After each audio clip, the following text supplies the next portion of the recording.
नमस्कार, आप देख रहे हैं चर्चा में। मैं हूं आपके साथ में प्रीति अधिकारी। आप सभी को स्वतंत्रता दिवस की ढेरों शुभकामनाएं। आज पूरा देश आजादी के रंग में रंगा हुआ है और हर तरफ तिरंगा लहरा रहा है।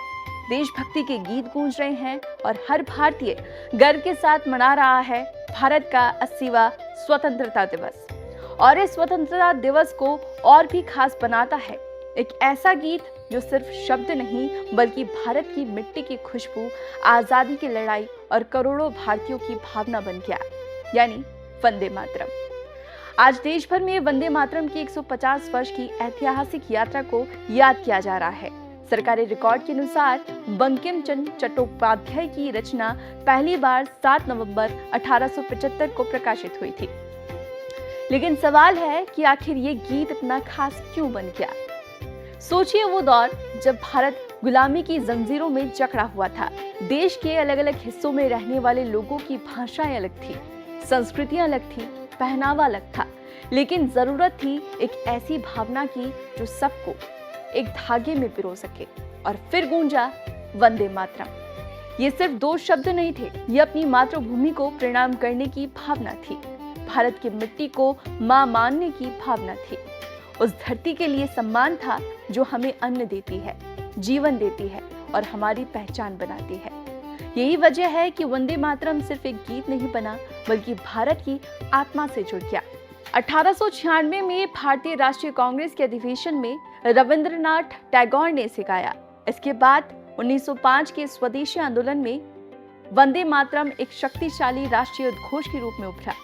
धीरे धीरे एक गीत बना और आंदोलन की आवाज बन गया। जब कोई स्वतंत्रता सेनानी वंदे मातरम कहता था तो उसके पीछे सिर्फ एक नारा नहीं होता था बल्कि एक सपना होता था, अपनी मिट्टी को आजाद देखने का सपना। और आज जब हम आजाद भारत में खड़े होकर वंदे मातरम कहते हैं तो ये हमें सिर्फ इतिहास की कहानी याद नहीं दिलाता बल्कि ये हमसे एक सवाल भी पूछता है। जिस आजादी के लिए हजारों पूर्वजों ने संघर्ष किया, उस आजादी को हम कितना मजबूत बना रहे हैं। 2026 का ये स्वतंत्रता दिवस इसलिए भी खास है क्योंकि इस साल वंदे मातरम के 150 वर्ष राष्ट्रीय स्तर पर विशेष रूप से याद किए जा रहे हैं और युवा शक्ति को विकसित भारत 2047 के संकल्प से जोड़ा जा रहा है। यानी जिस गीत ने कभी भारत को आजादी के लिए जगाया था, आज वही भावना भारत को विकास के लिए प्रेरित भी कर रही है। तब वंदे मातरम ने हमें गुलामी के खिलाफ एकजुट किया था और आज वही भावना हमें विकास, नवाचार और राष्ट्र निर्माण के लिए मजबूती की ताकत देती है। लेकिन यहाँ सवाल हमसे भी है, क्या देशभक्ति सिर्फ 15 अगस्त और 26 जनवरी को तिरंगा हाथ में लेने तक सीमित है, या फिर देशभक्ति का असली अर्थ है अपने काम को ईमानदारी से करना और भारत को 2047 तक के लिए विकसित राष्ट्र बनाने का संकल्प लेना। तो आज जब देश भारत का 80वां स्वतंत्रता दिवस मना रहा है तो ये सिर्फ अतीत को याद करने का दिन नहीं है, ये उन वीरों को नमन करने का भी दिन है जिन्होंने हमें आजादी दी।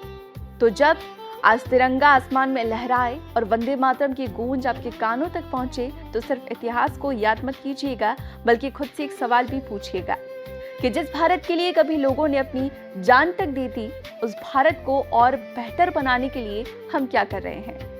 यही है आज की चर्चा, यही है आज का संकल्प और यही है नए भारत की पहचान। जय हिंद।